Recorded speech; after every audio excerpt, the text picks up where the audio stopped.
Nous sommes le dimanche 8 juillet 2018, nous sommes de retour à Bandol. J'ai quelqu'un à côté de moi, je vais lui demander de se présenter. Bonjour. Oui, bonjour, je suis donc Laetitia Kilissi, vice-présidente du conseil départemental du Var et conseillère départementale du canton d'Olioul. Alors vous venez de me dire il y a quelques instants que justement les reportages qu'on fait, vous les voyez. Oui, je les vois, je vous suis sur Facebook, c'est extrêmement intéressant puisque ça fait vivre notre territoire. Donc je tenais à vous féliciter pour la qualité de vos reportages. Alors justement c'est l'occasion de voir les conditions dans lesquelles ça se passe, puisque vous voyez le résultat. Bienvenue à ce micro. On est dans une fête un peu spéciale, la fête de la Saint-Elme, édition 2018. Alors vous savez que ça fait 4 ans maintenant que je viens sur Bandol.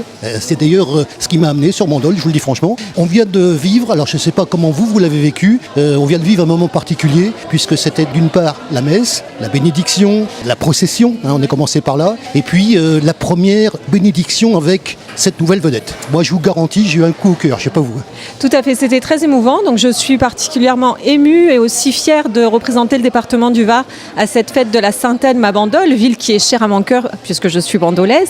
C'était vraiment extrêmement bien organisé et je tiens vraiment à féliciter, à remercier pour leur invitation la SNSM et notamment le président Jean-Luc Cercio de m'avoir invité. C'était très émouvant, le jet de fleurs à la mer a été extrêmement émouvant. Une très belle messe par le Père Marius qui nous a toujours habitués à de très belles messes, mais là c'était d'autant plus touchant parce qu'il a dit quelques mots pour tous les bénévoles de la SNSM que je félicite aussi pour leur engagement parce que c'est aussi grâce à eux qu'on a l'attractivité et la sécurité de notre beau littoral varois. Donc encore bravo pour leur mission si exemplaire pour nos touristes, pour nos plaisanciers et ce qui fait aussi la beauté de nos territoires. On a vu le discours de Jean-Luc Cercio. Je suis habitué à Jean-Luc Cercio, vous le savez, je l'ai interviewé plusieurs fois. Comment vous avez reçu ce discours ? Très beau discours, très vrai. C'est important que les gens et les plaisanciers prennent conscience des coûts et des conséquences aussi des coûts de la SNSM, les bénévoles qui viennent à leur secours quand parfois,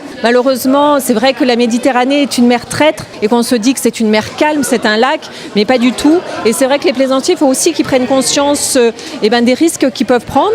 Du coup, les bénévoles de la SNSM se mettent en danger pour venir les sauver et c'est vrai que ça a un coût et que tout le monde doit être solidaire et que les plaisanciers aussi doivent intervenir comme le font aussi les collectivités territoriales. C'est leur fête, on est avec eux, ils sont tous en orange aujourd'hui, on ne peut pas les louper. Vous avez également les gens, alors je les connais, il y a les gens d'hier, il y a les gens d'à côté de la Ciotat, ils sont tous ensemble. Ça nous offre un spectacle avec justement cette manifestation à l'heure de midi auquel vous participez. Vos impressions d'être ici avec eux? Tout d'abord, ce que je ressens, c'est la solidarité. Vraiment, la solidarité entre toute cette grande famille des sauveteurs en mer. Et c'est extrêmement touchant de les voir ensemble pour cette belle fête. Ensuite, il y a le côté festif, convivial et de partage aussi. Le partage, montrer ce qu'ils savent faire.